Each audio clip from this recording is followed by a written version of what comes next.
जय हिंद दोस्तों। आज मैं आपको बताने वाला हूं सामाजिक विज्ञान का वेरी मोस्ट इम्पोर्टेंट प्रश्न। तो आपको क्या करना है, टपक से टपकने वाला प्रश्न है तो अच्छे से देखना और वीडियो को बिल्कुल भी स्किप नहीं करना। अगर आप चैनल पर नए हो तो जल्दी से जाकर के सब्सक्राइब कर लेना, देन एक लाइक कर देना और बेल आइकन को ऑल कर देना, जिससे कि क्या है कि आने वाला वीडियो का नोटिफिकेशन आपको सबसे पहले मिले फ्रेंड। तो देखिए, सबसे पहले मैं आपको बता देता हूँ, केवल और केवल 20 प्रश्न जो है ना आपके जो बहुविकल्प में पूछे जाएंगे। जो प्रश्न मैंने बता रखा है ना वही 20 प्रश्न आज मैं आपको बताने वाला हूँ, जो कि वेरी मोस्ट इंपॉर्टेंट प्रश्न है। 20 प्रश्न जो ना टपक से टपकने वाला प्रश्न है। तो अच्छे से देखना किस प्रकार से आपको जो ना याद करना है और ट्रिक कैसे लगाओगे, जो कि 20 में से 20 नंबर पूरे आ जाएगा। तो ध्यान से पूरे वीडियो जरूर देखना। इसके बाद देखिए पॉइंट नंबर 2 में मैंने लिखा है OMR सीट बहुविकल्पीय, यानी कि 20 जो बहुविकल्पीय प्रश्न आता है वो किस प्रकार से आपको अटेंड करना है, जो कि 20 में से 20 नंबर पूरे पक्के आ जाए। देखिए आपको काम क्या करना है। तीसरा पॉइंट है, आपको 20 नंबर पक्का पूरा दिलवा दूंगा, लेकिन काम क्या करोगे, जो काम मैं बता रहा हूँ ना आपको ध्यान से देखते जाना है। अब देखिए मैं आपको बताता हूँ, ये देखिए बोर्ड एग्जाम 2023 जो टपक से टपकने वाला सामाजिक विज्ञान का पार्ट 1 है, वेरी मोस्ट इंपॉर्टेंट प्रश्न है, कक्षा 10th के लिए है। और देखिए यूपी बोर्ड 2023, यानी कि पूरे 70 में से 70 नंबर दिलवाऊंगा। तो आपको वीडियो में अंत तक जरूर बने रहना है। अब देखिए लिखना कैसे है, किस प्रकार से आपको लिखना है, जो कि आपको पूरे बट्टे में से बट्टे आ जाएगा। तो देखिए मैंने यहाँ पर लिखा है लिखना, यानी कि आपको लिखना आना चाहिए। सबसे पहले तो बोर्ड की कॉपी को किस प्रकार से लिखोगे, जो कि आपको पूरे में से पूरे नंबर दे देगा। तो आपको लिखना आना चाहिए अच्छे तरीके से। दूसरी पॉइंट क्या है हमारा, आपको पढ़ना आना चाहिए, तब जाकर के आप अच्छे तरीके से पूरे कॉपी को लिख पाओगे। फिर आपका तीसरा पॉइंट है, आपको जो ना क्वेश्चन का आंसर बनाना आना चाहिए। तो ये सभी पॉइंट मैं आज इस वीडियो में क्लियर करने वाला हूँ,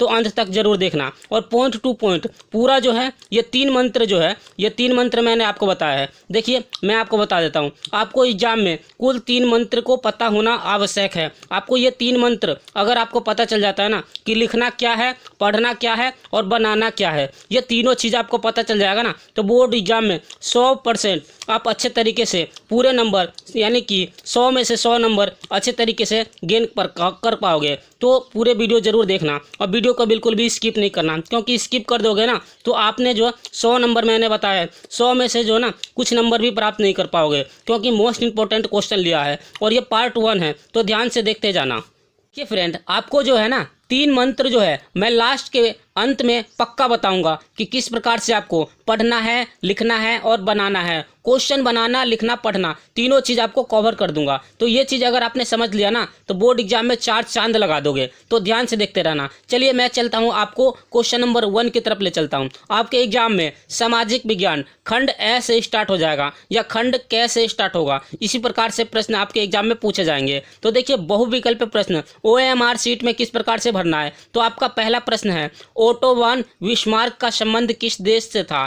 तो ये वेरी मोस्ट इंपॉर्टेंट प्रश्न है। तो देखिए मैंने यहाँ पर लिखा है, पहला है इटली, दूसरा जर्मनी, तीसरा है फ्रांस, चौथा है ब्रिटेन। इस प्रकार से आपका जो ना एग्जाम में पूछा जाएगा। तो जो आंसर सही है वो हमने लगा रखा है घ, यानी कि ख। तो देखिए जर्मनी जो है ना हमारा राइट आंसर है। तो ये आपको अच्छे तरीके से समझ में आ गया। आपको गोला किस प्रकार से करना है, तो देखिए जैसे मैंने ये गोला कर दिया ना, इसी प्रकार से आपको किस में करना है, OMR सीट में जो ना आपको गोला करना है। OMR सीट में, यानी कि OMR सीट जो मिलेगा आपको उसमें गोला, इसी प्रकार से गोला आपको करना है। तो देखिए जर्मनी हमारा राइट आंसर है। अब देखिए नेक्स्ट प्रश्न को देखिए, ध्यान से देखना। क्वेश्चन नंबर 2 क्या कह रहा है, महात्मा गांधी दक्षिण अफ्रीका से वापस कब लौटे थे।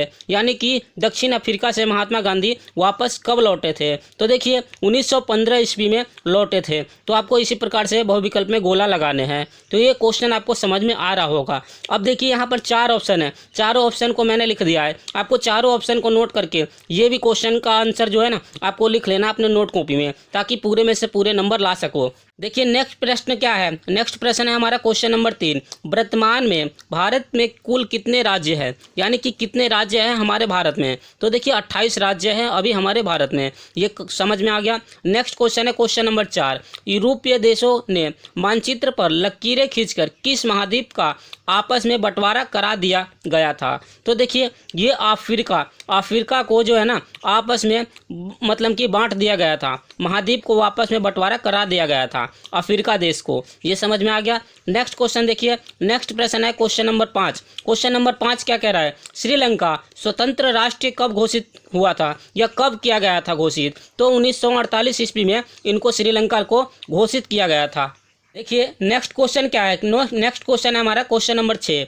भारतीय राष्ट्रीय कांग्रेस की स्थापना कब हुआ था या कब की गई थी? तो 1885 ईस्वी में इसकी जो है ना कांग्रेस की स्थापना की गई थी। इसके बाद देखना क्वेश्चन नंबर 7। क्वेश्चन नंबर 7 क्या है, निम्नलिखित में से किस राज्य में काली मिट्टी पाई जाती है? यानी किस राज्य में जो है काली मिट्टी पाई जाती है? तो गुजरात राज्य में काली मिट्टी पाई जाती है। देखिए नेक्स्ट प्रश्न है क्वेश्चन नंबर 8 यानी प्रश्न नंबर 8, इनमें से कौन सी रबी की फसल है? तो रबी की फसल आपको मिल जाएगा, जैसे कि ये चावल आ गया, मोटे अनाज हो गया, चना हो गया, कपास हो गया। तो देखिए मोटे अनाज ये हमारा रबी की फसल है। क्यों? क्योंकि इस दिन जो है ना रबी की फसल में हमारे मोटे अनाज उगाए जाते हैं। तो ये क्वेश्चन समझ में आ गया होगा। चलिए अब नेक्स्ट क्वेश्चन की ओर चलता हूँ और आपको स्टेप बाय स्टेप सब क्वेश्चन पूरा बता देता हूँ और वीडियो को बिल्कुल भी स्किप नहीं करना, अपने नोट कॉपी में जरूर नोट करते जाना है।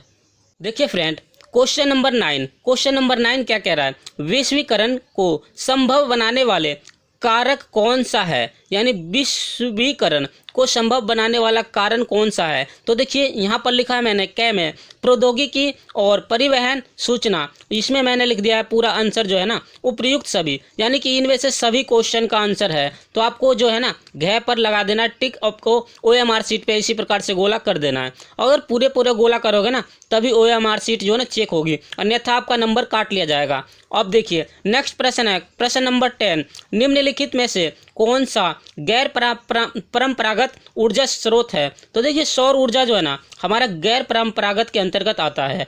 इसके बाद देखिए नेक्स्ट प्रश्न है प्रश्न नंबर 11, बहुराष्ट्रीय कंपनियों द्वारा किए गए निवेशों को क्या कहते हैं? तो विदेशी कहते हैं। ये भी प्रश्न आपको समझ में आ गया होगा। इसके बाद देखिए नेक्स्ट प्रश्न है प्रश्न नंबर 12, निम्नलिखित में से उत्पादन का साधन है, यानी उत्पादन के साधन कौन सा है? तो उत्पादन के साधन क्या है? पूंजी है। ये भी क्वेश्चन आपको समझ में आ गया होगा। इसके बाद देखिए नेक्स्ट प्रश्न है प्रश्न नंबर 13, भारत में मत अधिकार की आयु कितनी होनी चाहिए? यानी कि मत अधिकार का आयु कितनी होनी चाहिए? तो 18 वर्ष जो है ना भारत में आयु होनी चाहिए। ये समझ में आ गया। नेक्स्ट प्रश्न देखिए क्वेश्चन नंबर है 14, धर्म की सामाजिक समुदाय का काम करता है, यह मान्यता किस पर आधारित है? किस पर यह सामुदायिक जो काम करता है यह किस पर आधारित है यह मान्यता? तो यहाँ पर देखिए ये सांप्रदायिकता पर आधारित है। ये वेरी मोस्ट इंपॉर्टेंट क्वेश्चन है। सभी क्वेश्चन को आपको क्या करना है नोट कॉपी में नोट करते जाना है, अन्यथा आपका जो है ना एग्जाम में इसी प्रकार से प्रश्न पूछे जाएंगे और आप मुंह देखते रह जाओगे। तो पूरे नंबर लाना है ना तो आपको नोट कॉपी में नोट करते जाना है। देखिए फ्रेंड नेक्स्ट क्वेश्चन क्या है, नेक्स्ट क्वेश्चन है हमारा क्वेश्चन नंबर 15। क्वेश्चन नंबर 15 क्या कह रहा है, हेमेटाइट का संबंध किस खनिज से है? तो हेमेटाइट का समूह जो है ना खनिज जो है हमारा लोहे अयस्क से है। तो आपको इसी प्रकार से OMR शीट में गोले कर देना है। इसके बाद देखिए नेक्स्ट प्रश्न है प्रश्न नंबर 16, निम्न पड़ोसी देशों में से मानव विकास के लिहाज से किस देश की स्थिति भारत से बेहतर है? किस देश की स्थिति जो है भारत से बेहतर है? तो वो है श्रीलंका का। ठीक है, मोस्ट इंपॉर्टेंट प्रश्न है, सभी प्रश्न को अंत तक जरूर देखना। इसके बाद देखिए प्रश्न नंबर है 17, भारत में यहाँ औरतें के लिए आरक्षण की व्यवस्था क्या है? यानी कि ये जो है पंचायत राज्य की समस्या है, यानी कि औरतों लोग को व्यवस्था जो की जाती है पंचायत राज्य में ही की जाती है। वेरी मोस्ट इंपॉर्टेंट प्रश्न जो है यहाँ तक मैंने बताया। अब चलिए नेक्स्ट प्रश्न की ओर चलता हूँ और आपको स्टेप बाय स्टेप सारे प्रश्न को अच्छे तरीके से दिखा देता हूँ।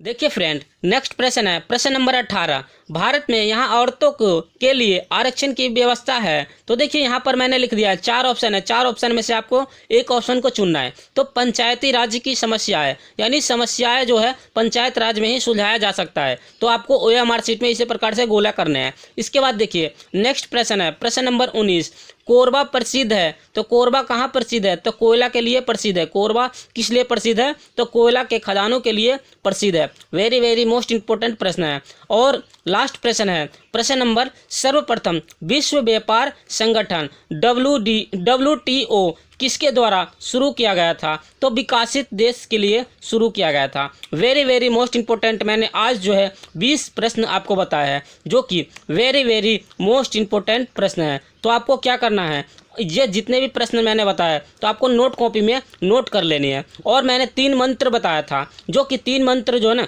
आप 3 मंत्र को फॉलो करोगे तो पूरे बट्टे में से बट्टे नंबर ले आओगे। तो इन तीनों मंत्र को अच्छे तरीके से मैं बताता हूँ और ध्यान से देखते जाना, क्योंकि अगर वीडियो नहीं देखोगे ना तो आपको कुछ भी समझ में नहीं आएगा। देखिए फ्रेंड, मैंने आपको बताया है कि आपको एग्जाम में 3 मंत्र का पता होना अनिवार्य है। तो देखिए, लिखना, पढ़ना और बनाना किस प्रकार से आपको आना चाहिए, तो सब कुछ बता रहा हूँ, ध्यान से देखना, क्योंकि अगर आपने वीडियो स्किप करके देखा तो कुछ भी समझ में नहीं आएगा। तो देखिए, यहाँ पर आपको कॉपी इसी प्रकार से आपको एग्जाम में देखने को मिलेगा। तो आपको क्या करना है, सबसे पहले तो एंट्री वगैरह आप अच्छे तरीके से कर लेना। मैंने शॉर्ट वीडियो में भी एंट्री करवा रखा है, तो वहाँ से जाकर देख लेना। अब देखिए, आपको लिखना कैसे है, जिस प्रकार से मैंने लिख रखा है, सामाजिक विज्ञान लघु उत्तरीय प्रश्न, आपको जो है ना वह मैंने बता दिया है। तो इसी प्रकार से आपको लिखने का तरीका है। तो पहला पॉइंट आपको समझ में आ गया कि लिखना कैसे है। इसी प्रकार से आपको जो है ना कॉपी लिखना है। सबसे पहले देखिए, खंड ब का आ गया, तो यहाँ प्रश्न उत्तर नंबर 1 कै, यानी कि कै दिया है तो कै लिखना है। अगर आपके एग्जाम में अथवा में से कोई क्वेश्चन आपको याद है तो आप अथवा लिखना, कै को फिर हटा देना। तो इतना तो आपको समझ में आ गया होगा। और आप एक चीज़ और पॉइंट नोट कर लीजिए, आपको इसी प्रकार से एग्जाम में लकीर इधर भी खींचनी है और इस साइड भी खींचनी है। तो आपको ये समझ में आ गया होगा कि दोनों तरीके से लकीर खींच करके बीच में हमें प्रश्न उत्तर करना है। तो ये चीज़ आपको समझ में आ गया होगा। देखिए, अब नेक्स्ट पेज की ओर ले चलता हूँ और आपको देखिए दोनों तरफ मैंने दिखा रखा है। यहाँ पर देखिए, सेम प्रोसेस ऐसे ही लागू करना, मोस्ट इंपॉर्टेंट प्रश्न है, तो अच्छे से देखना। और देखिए, मैंने यहाँ भी लिख रखा है, कृषि से क्या हास्य है, इस प्रकार से प्रश्न पूछे जाते हैं। तो 4-5 पॉइंट जो है आपको याद होना चाहिए। इसी प्रकार से आपको बोर्ड एग्जाम में लिखना है। लिखने का तरीका तो यही है, बेस्ट तरीका है। अगर आप इसको फॉलो करोगे ना तो पूरे बट्टे में से बट्टे नंबर आएगा। अब देखिए, आपको बनाने नहीं आ रहा हो, कोई भी प्रश्न हो, जैसे मान लीजिए कि अगर कृषि के बारे में पूछ रहा है तो कृषि से संबंधित आपको जितने भी प्रश्न आपको याद है ना, उस प्रश्न को क्या करना है, याद नहीं करके, मतलब कि बना करके अपने ओर से लिख देनी है। तो ये तीनों पॉइंट जो है ना, इसी प्रश्न में हमारा अंत हो जाता है। चलिए, इसी के साथ क्या करता हूँ, वीडियो को समाप्त करता हूँ। अगर वीडियो अच्छा लगा होगा तो जल्दी से क्या करना, जो एक लाइक कर देना। अगर चैनल पर आप नए हो तो जल्दी से जाकर के सब्सक्राइब कर लेना और अपने दोस्तों को शेयर कर देना और एक प्यारा सा कमेंट कर देना, जिससे कि क्या है कि आने वाला वीडियो का नोटिफिकेशन आप लोगों को सबसे पहले मिले फ्रेंड। तो चलिए, इसी के साथ वीडियो समाप्त करता हूँ। जय हिंद, जय भारत, वंदे मातरम। Thanks for watching.